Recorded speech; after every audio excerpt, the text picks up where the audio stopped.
Okay, good morning. First of all, hopefully you can hear us well. We're on a nice fancy mic here.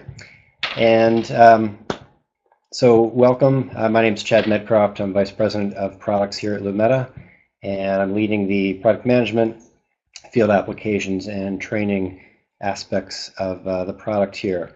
So I've been in the industry for nearly 20 years, most recently Vice President of Global Applications at SolarCity and Zep Solar. But I've also spent time at SolarCity, Fronius, and various other companies, installation companies throughout the industry in the US, and excited to be here. So pass it over to Mike. Thanks, Chad. Hey, good morning, everybody. I'm Mike Nichols. I'm the Field Applications Engineer for Lumeta Solar, and I'm happy to bring a field level of experience to the team here. I've worked for a number of different solar companies in a variety of roles, mostly in operations. And yeah, again, I'm happy to bring a field level of experience to the product development here at Lumeta Solar. All right, so what we'd like to do first off is talk about some of the issues that are common in the industry currently, avoiding mass adoption and profitability throughout. So let's get into this. So the one of the most common issues that we're seeing is cost, and a significant cost factor is labor. Over the past 10 years, more specifically the last 3 to 5 years, module pricing has dramatically decreased. Inverter pricing has come down, balance of system. So a lot of the hardware costs have come down, but much of the soft costs, including labor, has therefore become a much greater significant cost and a greater portion of the overall cost. So, you know, with traditional rail-based systems, you've got rails, a whole host of materials to screw, to mount, and to basically handle on the job site, which takes a lot of time. So we're trying to address that. Let's go to the next slide. Cool. So another issue that we're seeing in the industry, especially with standard modules, the roof penetrations.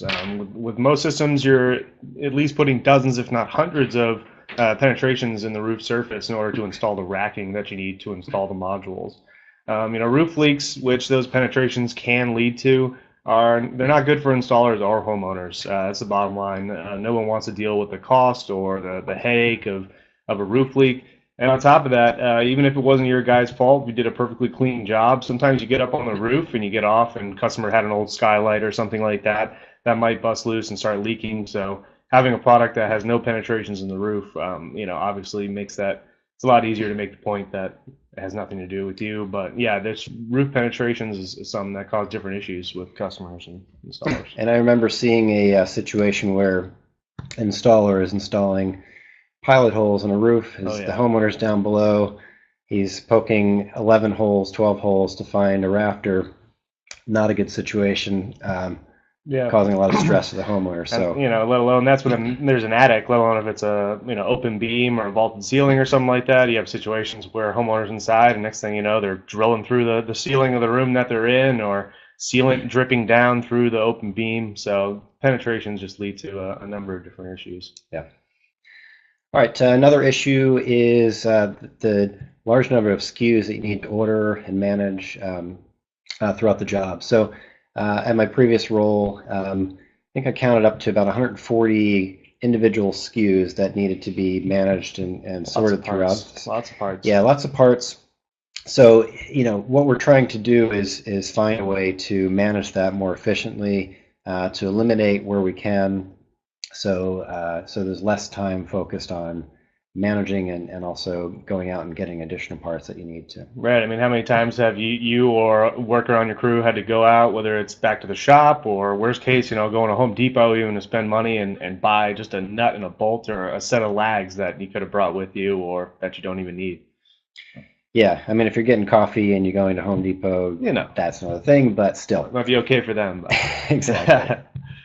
All right. So yeah, another issue that we're seeing in the industry, is just as far as the load that the standard solar panels with bracking and frames add to the roof. So a lot of times, some roofs might actually be disqualified just from the weight that the frame panels and the racking add to that roof. And other times there may be rafter upgrades required. You may have to add kickers or purlins or assist with the rafters or whatever it is, a number of things that you might have to do to actually upgrade the roof. And in some situations, the structure might not actually be altogether adequate for the solar. And if I remember correctly, that's where you cut your teeth in the industry, Mike? Yeah, that's right. Back in New Jersey, thought I was going up on a roof on a beautiful day and pointed straight in the attic and was dragging 2x4s in there all day. So it's one way to do it, you know. Yeah. And let's face it, traditional solar panels can be pretty ugly. I can't tell you how many times I've driven through various neighborhoods and seen protruding rails, systems that are squeezed on or overhanging a roof, or are high up on the roof, so you can actually see the conductors and attachments underneath. So there's a lot of opportunities for improvement here. I think we've seen a lot of improvements over the past few years towards this effort, but still a lot of ugly solar out there. Another issue with low-profile systems such as glass-fronted shingles or BIPV type products. A lot of times you're sacrificing efficiency for aesthetic, attractiveness of the product. So that's something that we see in the industry. Anytime that you want to have a module that's flush to the roof, whether it's a glass shingle or any other type of module that attaches directly to, because of the glass front on those modules, they're actually losing a lot of heat, power production due to the heat. All right, so we're introducing Lumeta, which really addresses the issues that we've just outlined. First, you can use a very small crew and install the system extremely efficiently and fast. As we mentioned, there's actually 0 penetrations for this system, so that eliminates all the liability issues that you can potentially face. We have no racking, so there's no rails, no bolts and hardware to attach systems to. There's no power tools necessary to do the installation. So apart from maybe blowing off things on the roof, it's a very straightforward, simple installation process. Modules are extremely lightweight. They're almost about half the weight of a traditional module. So from that standpoint, it's easier on the installer. They don't need to lift 50, 60 pounds getting up to the roof and climbing on a steep roof with that weight. They're low profile.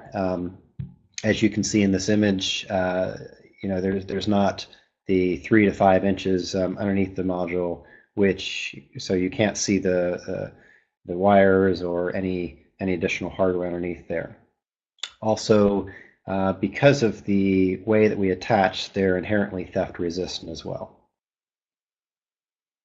So what we want to do now is take you into a short little video here, which will demonstrate the efficiency, the speed, and the agility of basically 2 guys on the roof, yours truly and Mike, doing a 3.6 kW system from start to finish.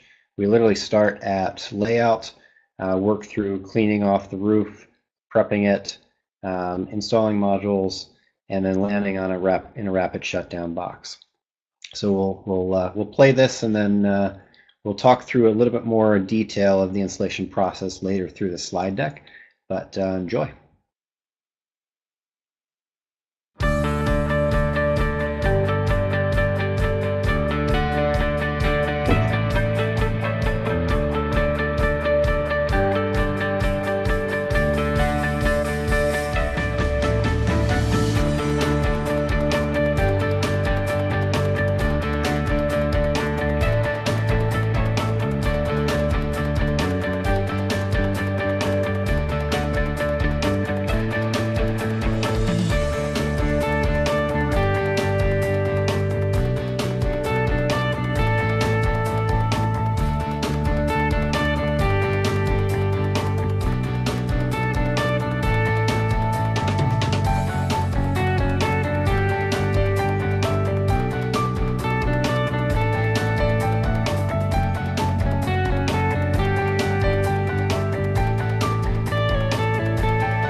Okay, well, hopefully you got a good glimpse of the installation process, and you can appreciate the speed and aesthetic advantage that Lumeta products offer here.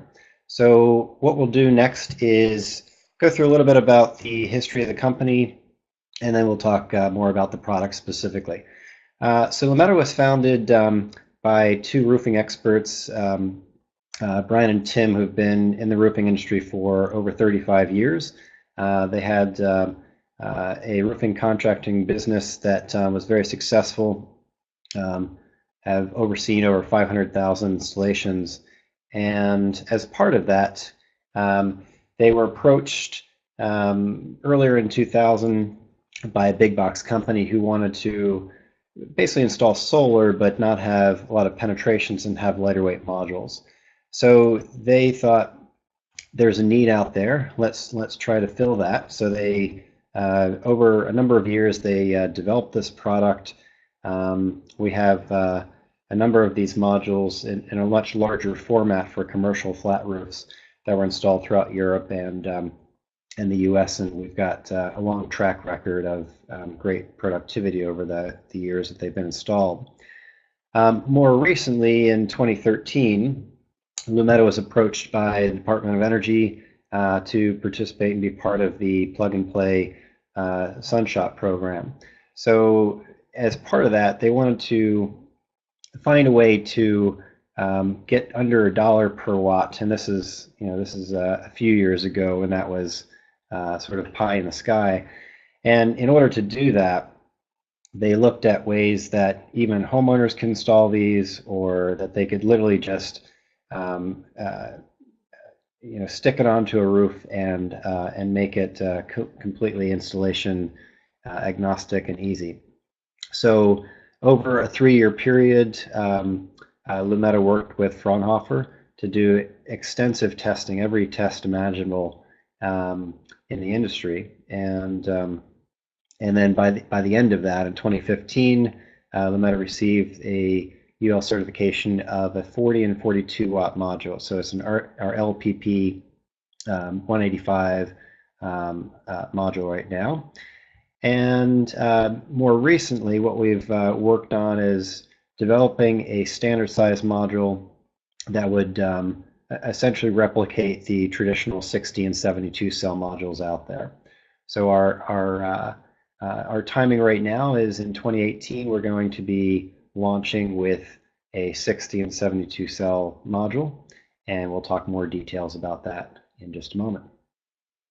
So just to give you a high level of the module construction, so we start off with high efficiency monocrystalline PERC silicon cells. If you looked at other semi-rigid and flexible modules out there, the majority of them have a thin film incorporated cell. So we're starting off with a product that has higher efficiency out of the gate. So it's one of the core decisions made early on. From there, we use lightweight materials. So for example, our top sheet is a fluoropolymer material that replaces glass as a front sheet. What that does is it reduces the weight. It also allows for heat to dissipate much more efficiently. And obviously you don't have the potential for breakage and shattering of the glass. From a health standpoint and snow load, those are pretty critical elements. We also use a semi-rigid backsheet for stability. So you'll notice we have a FRP and Tedlar composition that creates rigidity and protects those monocrystalline cells.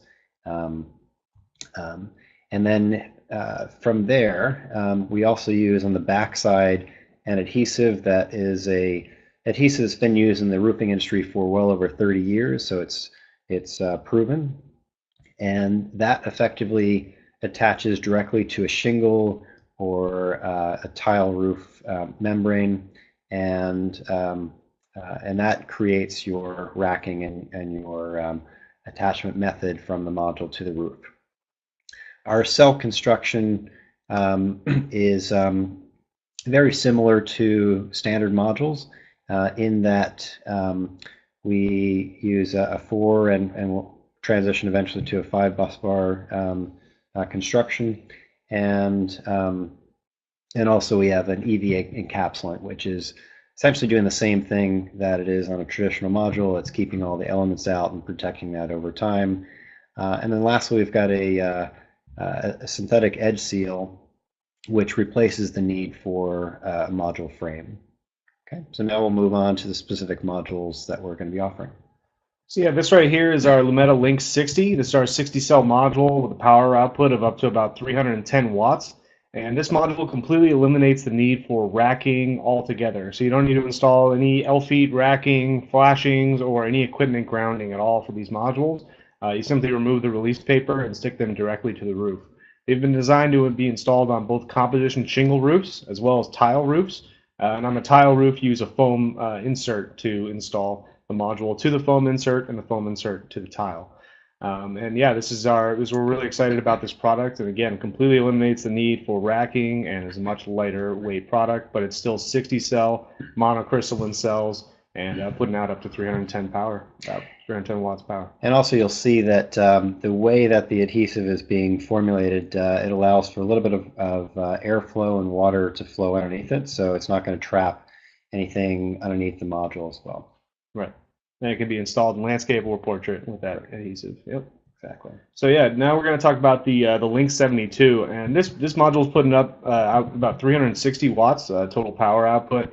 And this module is really designed more for a commercial solution. And so this is really great for flat and low slope commercial roofs. And it's designed to stick to any modified bitumen, cap sheet, TPO, EPDM, most standard roofing types that you're going to see on a commercial rooftop. And it's a great solution. Again, it's got all the other benefits that the Lynx 60 does, but it's also super lightweight and then much more lightweight than a ballast system or anything like that. And as we mentioned, we've got a number of products that are slightly larger than this out in the market. They've been out in the market for 6 or 7 years at this point in time. And we don't have some of the issues that other manufacturers have had with flat roof modules. So, for example, we've got an adhesive pattern on this that's more of a picture frame, so it doesn't allow vegetation and water to intrude underneath the module. So we don't have issues like the power garden that many of you have experienced or seen over time. So yeah, just to talk a little bit about some of the testing that we've done for these modules. So the modules are designed to meet the NREL Q plus standards. They've gone through UL certification testing, hail impact testing, and in the hail impact testing, they actually showed great results. The modules, again, do not have a glass front sheet. They have a fluoropolymer front sheet, and so that allows them to actually be much more robust during the hail impact and be able to, so guys that are out there in high hail areas, snow country, you're going to be able to appreciate the impactability of these modules. The adhesive itself has also been thoroughly tested by the manufacturer as well as a third-party testing agency, the same testing agency that's done a number of the tests on the modules. And some of the other testing that's been done includes fire testing to get a Class A fire rating, wind tunnel testing, and extensive robustness and reliability testing to make sure the modules can handle the conditions they're going to see in the real world. All right, so next we're going to walk you through the installation process step by step to show you, what steps need to be completed in order to install the Lumeta system. So as a quick high level, these are the things that Lumeta simplifies as part of the installation process. So as we mentioned before, there's no need to find rafters, which is huge. No penetration, so no need to get a drill up there and poke holes in anybody's roof. There's no racking, so no rails, no hardware. Because the modules are, there's no actual metal parts on the module itself. There's no equipment grounding needed in this case as well, so that's huge. There's no additional ground wire, ground lugs, crimping, etc. There's no flashing. Again, we're not making any penetrations, so we don't need that. No power tools, and then, like we mentioned before, We've eliminated screws, bolts, nuts, any small hardware that can easily get lost on the job site. So yeah, just to go over the installation process here step by step, we're going to go ahead and just kind of go over what we did in the video. You can see that's a snippet there from the video. Chad right there starting to mark out our starting edge. So a couple things to note here about layout for the Lumeta modules. One thing is that our modules can actually go all the way to the edge of the roof. So we could go all the way to the edge of the shingle surface there before the gutter. No more having to leave 6-inch space at the gutter for the water to run off and hit the roof before it hits the gutter. So you can go ahead and just install the modules right up to the edge of the roof. Another important thing when you're doing the layout is just to make sure that you leave a 1/4-inch spacing in between each of the modules, and this is to allow for thermal expansion and also for the spacers to be installed in between the module edges. One other thing to note is just before you move on to any other steps, just make sure you lay out the whole array and mark out the array corners and figure out where your array corners are going to land on the roof before moving to your next step. Okay, and the next step is to clean and prepare the surface of the roof. So typically you'll use either a broom or a handheld leaf blower to get any loose granules and leaves and brush and everything off the roof itself. So you want to have a nice clean surface. Also, it needs to be completely dry. So if there's any morning dew, either using a leaf blower or allowing that sun to heat up will also help to clean and prepare that roof. This should just take a few minutes as it did in this install, and then you're ready to go. So the next step, now that you got your roof cleaned off, or while you're doing that, you can go ahead and get your modules prepped for installation.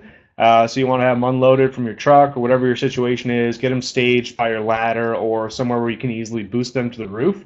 In this situation, you can see in the photo in the slide, it was really easy, 1-story roof. So in that situation, you can go ahead and actually remove the release paper, and that's that white material that's on the back of the panel that I'm on the ground there removing. And you can go ahead and remove that off the panel and boost it right to the roof.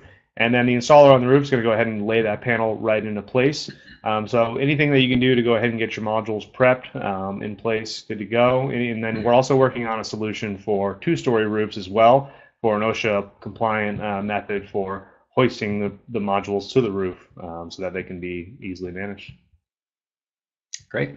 Thanks, Mike. And so the next step, once you've brought it up to the roof and you've got all your chalk lines on the roof, now you're going to bring your module up to the chalk line and then lower it down. Make sure all of your edges are straight. You've got they're square with one another as well.